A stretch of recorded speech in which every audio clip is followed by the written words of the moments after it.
Bueno, qué bueno que hayan podido venir porque el clima hoy estaba bastante fuerte y el tráfico también, pero siempre me motiva que cuando nos reunimos más podamos tener más conocimiento y así tratar de llevarlo a más personas cada vez conociendo y tratando de obtener la verdad.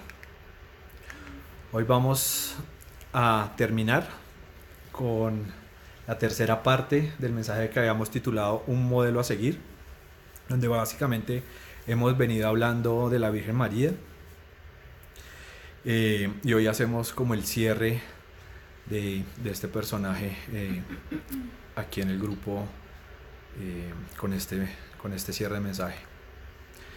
Para hacer un pequeño resumen de lo que vimos hace 8 días, hablamos, no sé si se acuerdan, del tema de la verdad, donde decíamos que en la segunda de Timoteo, en el tercer capítulo, decía que toda la escritura es inspirada por Dios y es útil para enseñarnos lo que es verdad, que la verdad nos hará libre. Y para complementar, hoy les traje que en Juan 16 habla de que el espíritu de la verdad es el espíritu que nos guiará hacia la verdad. Entonces esa es la importancia de que el espíritu siempre esté presente cuando recibamos palabra. Hablamos también de que el plan de Dios con María fue, digamos, primero perfecto y segundo que la tuvo en cuenta desde mucho tiempo atrás, básicamente desde que Isaías profetizó acerca de ella 700 años antes de Cristo. También empezamos a ver la primera y analizamos la primera parte del Ave María, donde vimos que está basado básicamente en los textos bíblicos de la Asunción y la visita a Isabel. Fue determinante explicar los dos términos, que es el salve, que es el término jairo en griego y que se refiere a saludo, y el término de gracia, que es harito, que es el poder de Dios en nuestra vida, en nuestros corazones, perdón, para aplicarlo a nuestras vidas. Hoy vamos a analizar y a explicar la segunda parte del Ave María. Entonces, si la primera parte viene de los textos bíblicos y son de los textos literales, la segunda viene de verdades interpretadas por el hombre. Para poder entender un poco mejor esto, tenemos que entender qué es un dogma. ¿Alguien sabe qué es un dogma? Es como una ley que saca la Biblia que se tiene como verdad. Sí, básicamente, sí, tienes razón. El dogma en general, no solamente aplicado a la Iglesia Católica, es un punto esencial de una religión, un sistema de pensamiento o una doctrina que se declara como verdad absoluta y que no puede entrar a dudarse de ella. Para la Iglesia Católica, el dogma católico es una verdad absoluta, definitiva, inmutable, infalible, irrevocable, incuestionable y absolutamente segura, sobre la cual no puede flotar ninguna duda. Una vez proclamado solemnemente, ningún dogma puede ser derogado o negado, ni por el Papa ni por decisión conciliar. Por eso los dogmas constituyen la base inalterable de toda la doctrina católica. Y cualquier católico está obligado a adherir, aceptar y creer en los dogmas de una manera irrevocable. Cuando nos dicen que debemos aceptar los dogmas de una manera irrevocable, se prende mi signo de alerta o mi signo de precaución o mi signo cuidado. Porque si analizamos a través de la historia, no solamente en la religión católica, sino básicamente en todas las religiones, cuando la palabra ha sido interpretada a través del hombre, han habido también aciertos y han habido errores.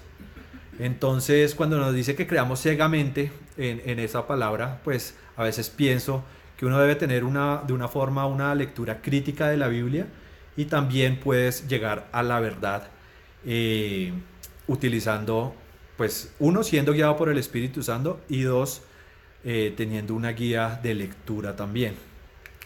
El dogma católico se genera de dos formas. Uno, mediante una revelación divina, o la segunda forma es mediante cuando se hace los concilios, que básicamente es la reunión de obispos y el Papa, y donde se hace un estudio previo de algún dogma que se haya planteado eh, y se da como por una verdad absoluta.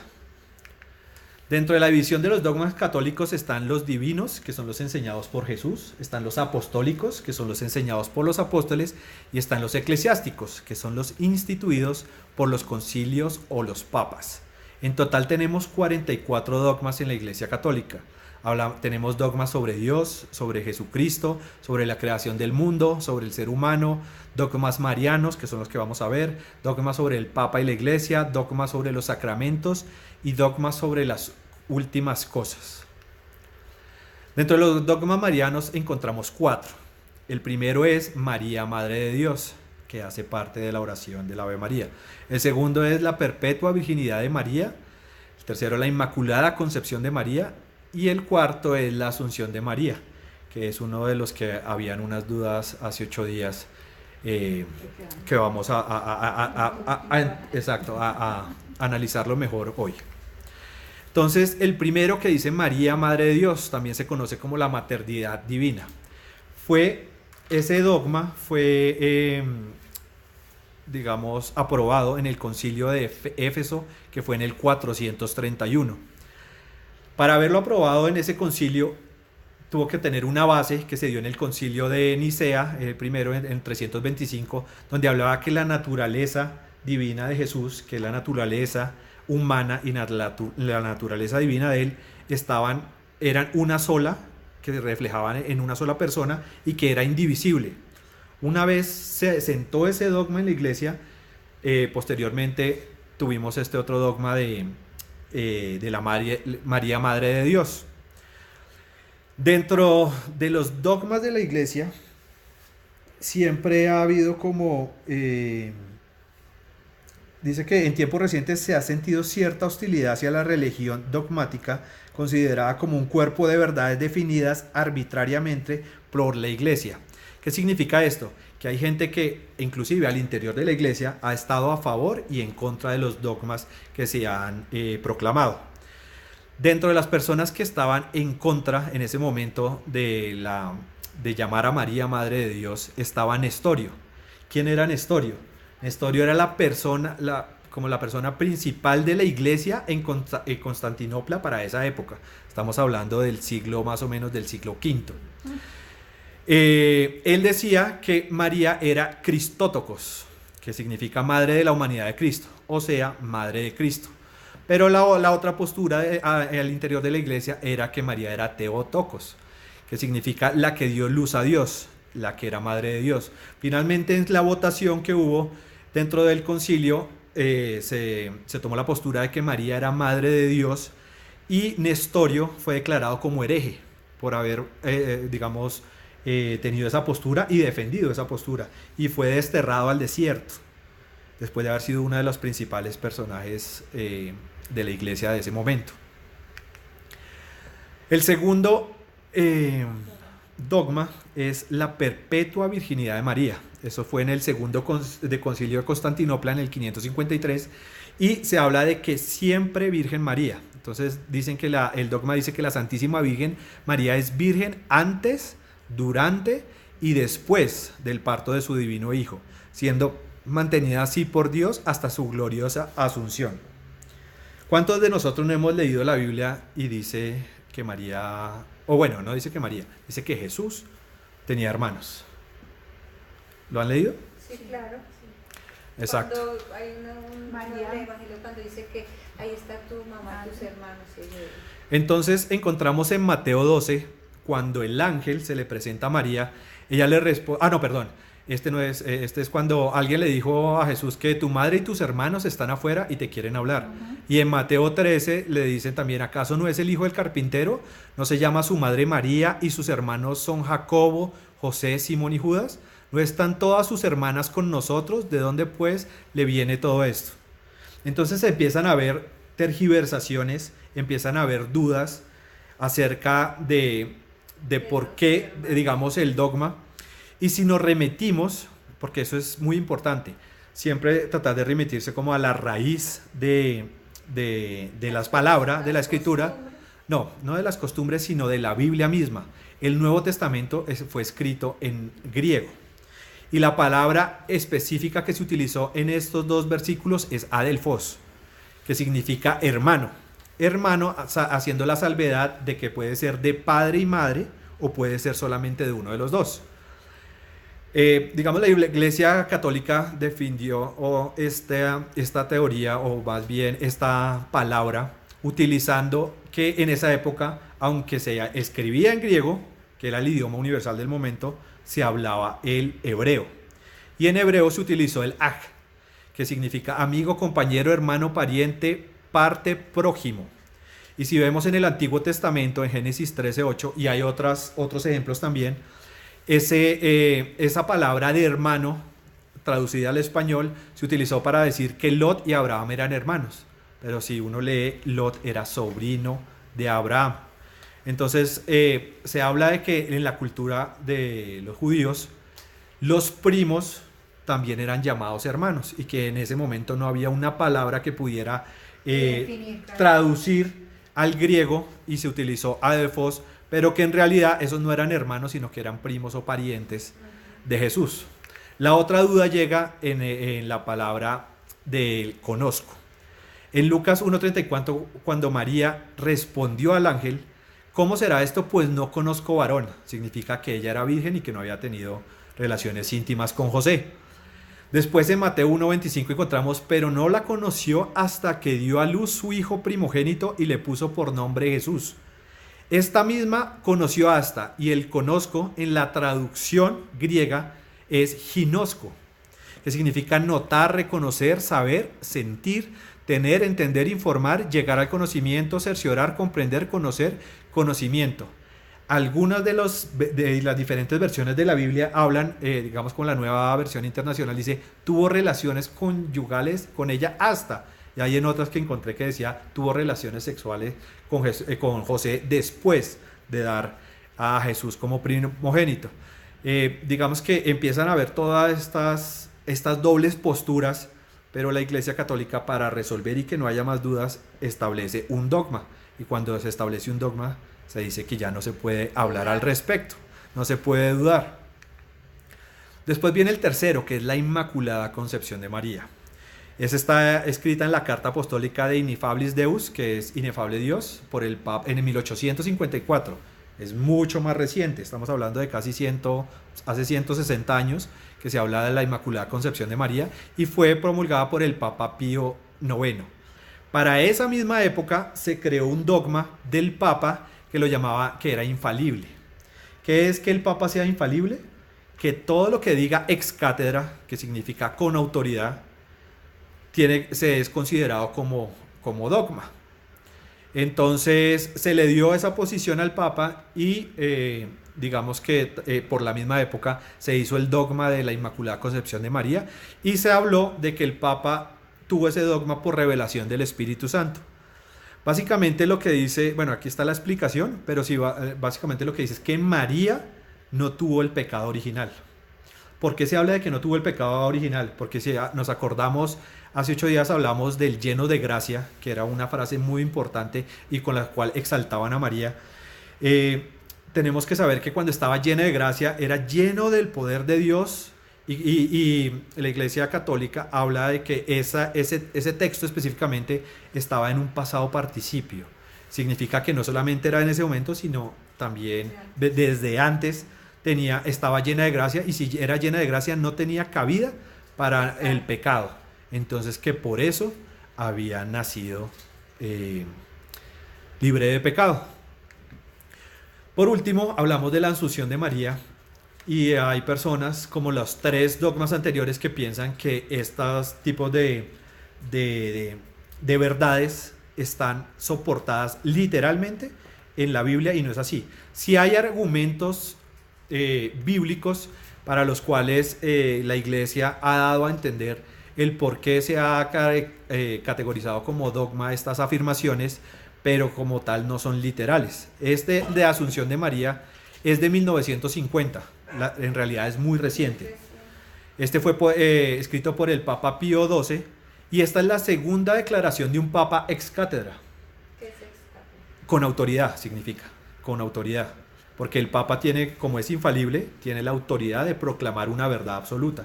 Que en ese caso, cuando él habla de una verdad ex cátedra, significa que está hablando con autoridad y que es una verdad. Entonces dice que básicamente dice que María ascendió al cielo o subió al cielo, pero lo que no dice y no deja claro el Papa Pío XII es si fue en vida o si fue en muerte. Ahí también hay una doble postura. La mayoría de personas que fue después de muerta, que ella ascendió al cielo, y que una de las libros bíblicos en los que se basa en esto es en el Apocalipsis 12, cuando dice que se vio la forma de una mujer con una corona de 12 estrellas. Entonces dice que de ahí viene ese dogma también, y está justificado un poco por esa parte. Entonces, si entendemos de dónde vienen los dogmas, cuáles han sido las verdades, muchas contradicciones a nivel interno y a nivel externo de la iglesia, podemos empezar a comprender el resto del Ave María. Entonces aquí ya explicamos por qué María es Madre de Dios. Ahora vamos a explicar por qué es Santa María. Primero tenemos que definir qué es santo o santa. Esta es la definición según el diccionario, y se utiliza como adjetivo de perfecto y libre de toda culpa.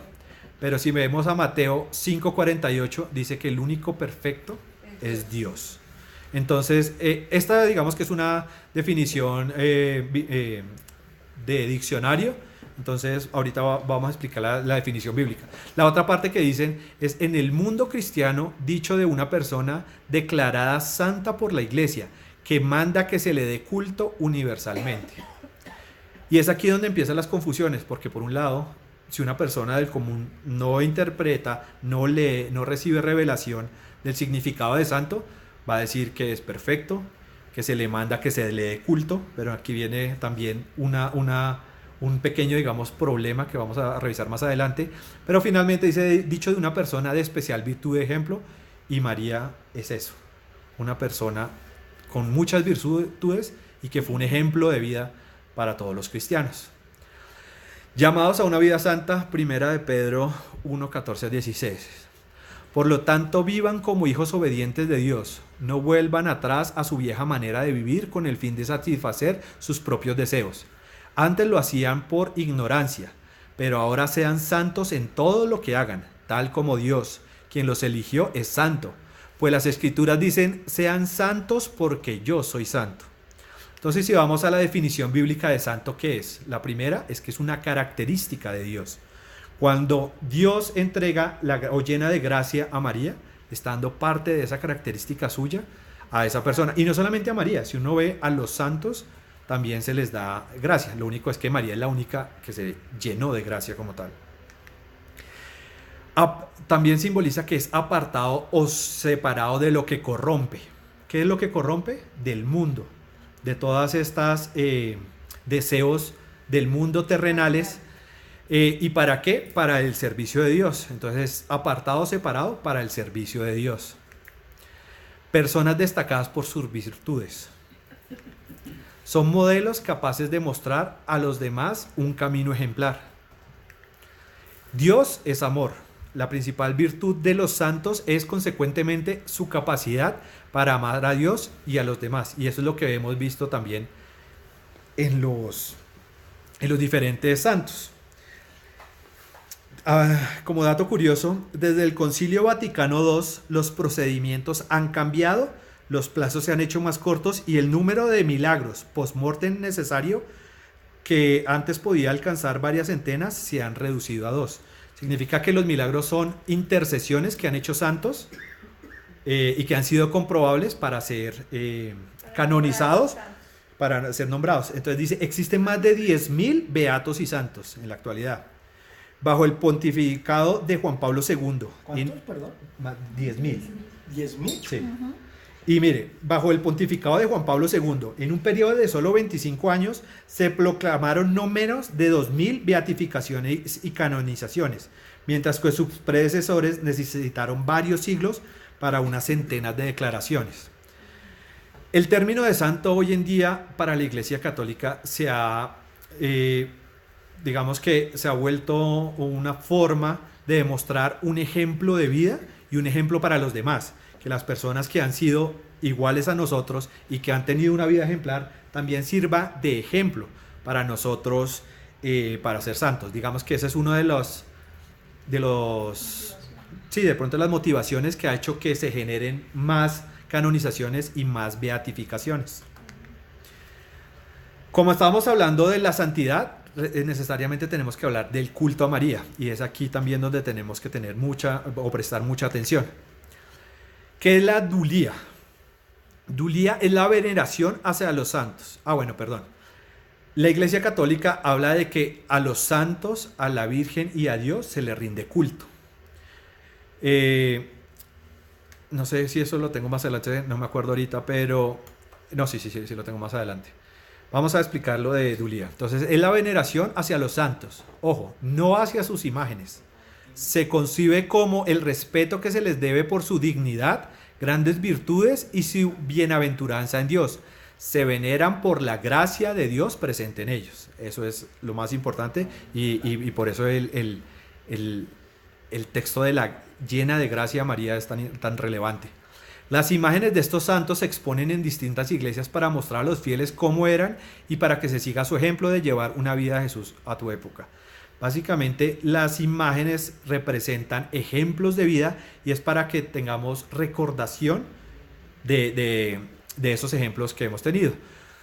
Dulía viene de la raíz griega doulos, que es siervo o esclavo. Dulía como tal si viene de duleía, que es hacerse esclavo de o dispuesto a esclavizarse. Según Tomás de Aquino, la dulía no es comparable con la latría o veneración a Dios, en el sentido que una va dirigida hacia un par, o sea, todos los santos son pares, y la otra va dirigida hacia un ser superior. Habla de que no es una relación de subordinación, sino de iguales. ¿Qué es subordinación? De perder plenamente de otro. Entonces, en este caso no tenemos subordinación sobre los santos. Eso es dulía, que se refiere a los santos, pero se creó un culto creado hiperdulía, que significa más que una dulia. Y si analizamos la palabra hiper, es el prefijo que denota superioridad o exceso. Y dulía ya habíamos dicho que era hacerse esclavo de o dispuesto a esclavizarse. Entonces se puede interpretar como hacerse esclavo en forma máxima, predisposición a la servidumbre o máxima disposición a la sumisión. Y eso es lo que interpreta y lo que revela quién es María. Y lo vemos en Lucas 1:38, donde dice: he aquí la esclava del Señor, hágase en mí tu palabra. Ella está totalmente sumisa ante Dios. ¿Qué es la tría? La tría es la forma más alta de reverencia. El culto de adoración que en sentido estricto solo debe dirigirse y ofrecerse absolutamente a Dios o a la Santísima Trinidad. Se conoce la absoluta y total subordinación ante su divinidad.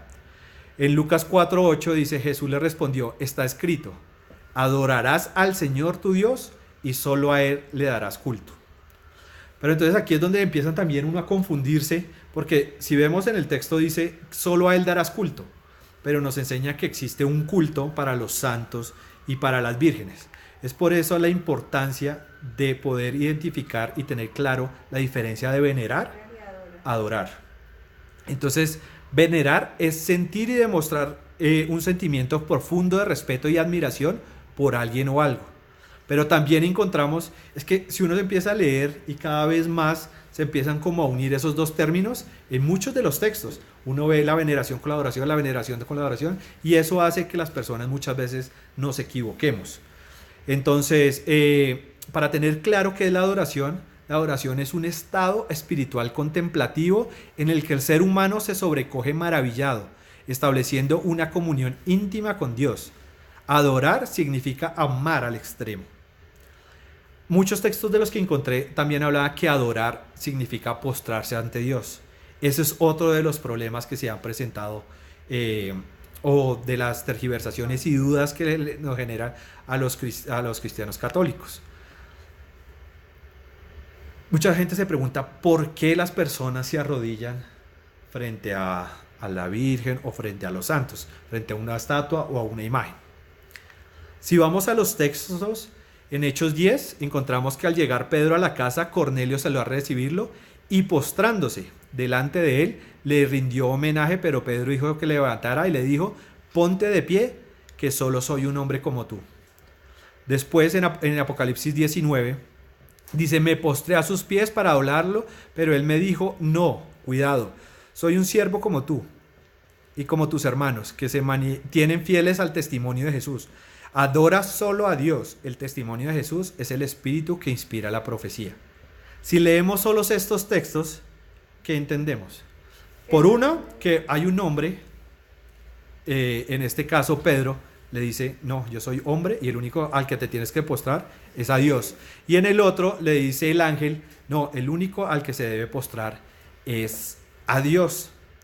Entonces muchas personas se basan de estos dos textos para decir que uno no se debe postrar a la Virgen y a los santos. Pero si encontramos estos otros textos, en Hechos 16 dice: él entonces pidiendo luz, se precipitó adentro y temblando se postró a los pies de Pablo y Silas. Están hablando del carcelero en ese momento. ¿Y qué estaba haciendo el carcelero? Demostrándole respeto. Ahí en ese momento Pablo y Silas no le dijo que no se arrodillaran, no se postraran. También en la primera de Samuel 24 encontramos que David se levantó después y saliendo de la cueva dio voces detrás de Saúl diciendo: mi señor el rey. Y cuando Saúl miró hacia atrás, David inclinó su rostro a tierra e hizo reverencia. Saúl tampoco le dijo que no se postrara o se arrodillara frente a él. ¿Y era por qué? Porque él era en ese momento a nivel social, pues digamos, tenía una jerarquía mayor y él estaba rindiendo también respeto y homenaje. En la último ejemplo está: y yendo Abdías por el camino se encontró con Elías y cuando lo reconoció se postró sobre su rostro y dijo: ¿no eres tú mi señor Elías? Y Elías tampoco le dijo que no se postrara. ¿Qué significa esto? Que postrarse, hay dos formas de hacerlo y todo depende de la intención. ¿Con qué intención tú te postras o te arrodillas frente a Dios o frente a la Virgen y a los santos? No significa que esté mal de una forma o de otra, sino tienes que tener en cuenta es con qué intención lo haces. Entonces ya dijimos que de dónde hablamos de por qué es Santa María, por qué Madre de Dios y ahora por qué ruega por nosotros los pecadores, ahora y en la hora de nuestra muerte. Amén. Tenemos que hablar de María como intercesora. Iván, no sé si me puede ayudar con este texto. Las bodas de Caná. Cuando se terminó el vino, la madre de Jesús le dijo: ya no tienen vino. Jesús le dijo: ¿qué tienes conmigo, mujer? Mi hora aún no ha llegado. Su madre dijo a los que le servían: hagan todo lo que él les diga. En ese lugar habían 6 tinajas de piedra para agua, como las que usan los judíos para el rito de la purificación, cada una con la capacidad de más de 50 litros. Jesús les dijo: llenen de agua estas tinajas, y la llenaron hasta arriba. Entonces les dijo: ahora saquen lo que está ahí, y llévenselo al catador. Y se lo llevaron. El catador probó el agua hecha vino, sin que él supiera de dónde era, aunque si no sabían los sirvientes que habían sacado el agua. Sí lo sabían, sí lo sabían. Perdón, me perdí. Aunque sí lo sabían, los sirvientes que habían sacado el agua. Entonces llamó al esposo y le dijo: todo el mundo sirve primero el buen vino, y cuando ya han bebido mucho, entonces sirve el menos bueno. Pero tú has reservado el buen vino hasta ahora. Este principio de señales hizo Jesús en Caná de Galilea y manifestó su gloria, y sus discípulos creyeron en él. Ok, entonces para entender que por qué ruega por nosotros pecadores es porque ella está intercediendo ante nosotros. Vamos a analizar 4 versículos claves de este texto. El primero es que cuando se terminó el vino, la madre de Jesús le dijo: ya no tienen vino. Si ustedes leen eso, ¿qué podrían interpretar? Lo que dice ahí, está atenta. Ella está atenta siempre a la situación. ¿Qué más podrían interpretar de ese versículo? pues que está preocupada por una situación. En ese momento era que él vino. Y que está Pero presta a siempre- ayudar. Exactamente. Exacto. El vino puede ser también, ¿me ayudas con eso? Sí, una interpretación teológica de ese versículo es María estando atenta de que algo se está acabando y dar la señal de hey, algo se está acabando. Entonces un ejemplo para nosotros de estar también atentos a que el vino no se nos acabe. Y hay diferentes tipos de vino en la vida. El vino de estar alegre, el vino de ser servicial, el vino de ser tranquilo, el vino de desprenderme, el vino de qué más vinos puede haber.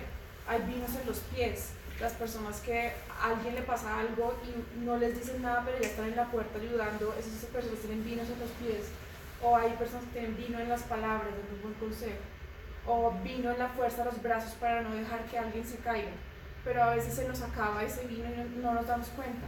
Entonces María es un ejemplo de estar siempre pilas, de que el vino no se nos vaya a acabar y de estar siempre como...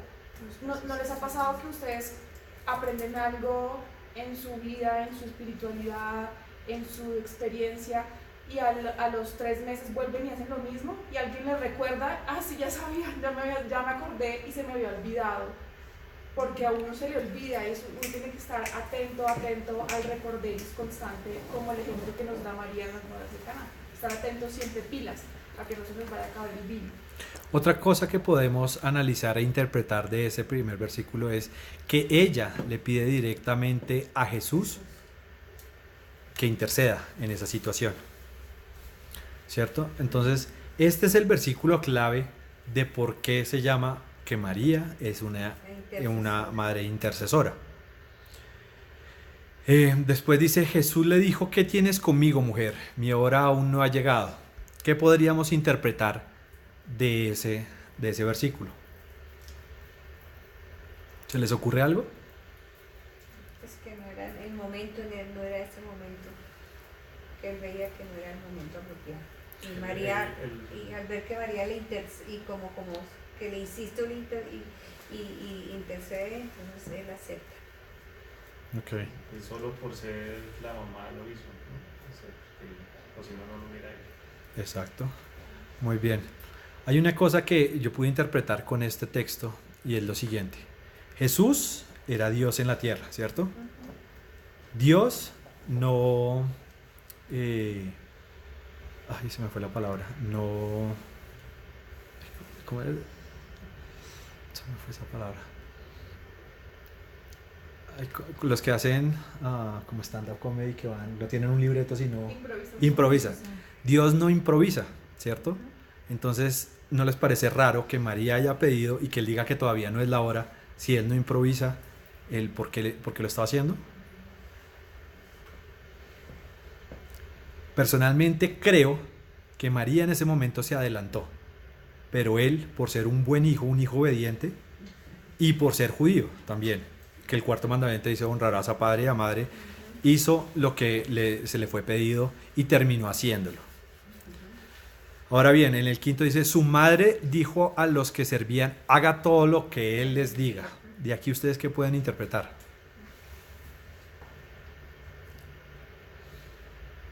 Pues que ella ya está dando la señal que Jesús era el... Que nos iba a dejar un ejemplo, ¿no? Digamos que hasta ese momento no se había hecho el milagro. Por eso, pero ella está dando, o ya está, los estaba anunciando lo que iba a Que pasar. tenemos que obedecer. Yo puedo decir una interpretación. Sí. Y es que finalmente pídale uno a quien le pida, la última palabra siempre la tiene Dios. El último sello a eso que se haga o no se haga siempre lo va a tener Dios, independientemente de quién nos pueda ayudar o dar una manito en eso, siempre el último sello lo tiene Dios, ¿sí? Básicamente la interpretación que tuve de este texto es que María guía a las personas a que hagan lo que necesita Jesús para poder transformar las cosas. ¿Señor? Ella recibe lo que uno le hizo, pero se lo entrega al hijo. Exactamente. Ella, digamos que está atenta a la situación y guía a las personas a que se haga la voluntad final, que es la de Jesús. Finalmente está el versículo 11 donde dice: este principio de señales hizo Jesús de Caná de Galilea y manifestó su gloria y sus discípulos creyeron en él. ¿Qué significa esto? Y como les hablé hace 8 días, que muchas veces nosotros no estamos como preparados para recibir las buenas noticias y somos muy escépticos, dudamos de muchas cosas. Lo vimos en los mismos apóstoles, los primeros discípulos. Siempre se necesitó que Jesús hiciera pruebas para que reafirmara la fe de muchos. Entonces esa es la importancia de este texto y a la vez la razón de por qué es incluido la petición o la intercesión de ruega por nosotros en el Ave María. Ahora vamos a ver un poquito de la historia del Ave María. En el siglo IV fue la primera parte del Ave María fue utilizada por algunos religiosos. En el siglo VII ya se volvió una oración más personal, pero se utilizaba solamente dentro de la liturgia. Hasta el siglo XII, hacia finales, se empezó a usar fuera de la liturgia. En el siglo XIII su uso extendido largamente en Francia, España, Inglaterra, Alemania, etc. Pero en esta época el Ave María terminaba con las palabras de Santa Isabel: y bendito es el fruto de tu vientre Jesús. O sea, estamos hablando de que hasta más o menos en 1200 solo se utilizaba la primera parte. En 1440 se completa con el saludo de la oración con una súplica. Entonces San Bernardino de Siena concluye el Ave María así: Santa María, ruega por nosotros pecadores. En 1500 ya en muchos lugares le habían agregado el ahora y en la hora de nuestra muerte. Amén. Solo hasta 1514 se vio impreso por primera vez la forma completa como hoy la conocemos. En 1568 el Papa Pío V ya mandó a los sacerdotes a recitar el Ave María tal y cual lo rezamos hoy. En el siglo XVII, a los inicios, la oración del Ave María está en uso de toda la iglesia. Entonces vemos cómo fue que se construyó la oración, inicialmente con textos bíblicos literales y después con interpretaciones. No solo, pues digamos que hay dogmas, algunos, pero otros han sido como interpretaciones, porque si vemos el que hablábamos del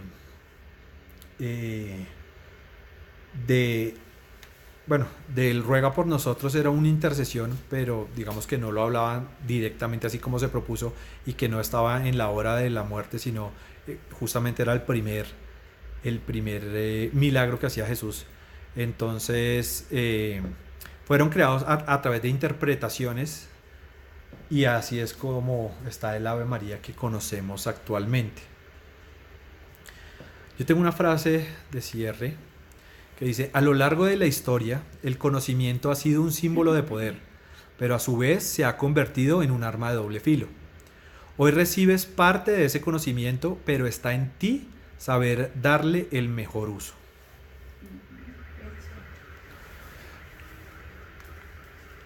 Listo. Y ya para terminar, no sé si tienen alguna... Pero deja la oracióncita atrás. Perdón, un segundito. Así que ahí termino el video.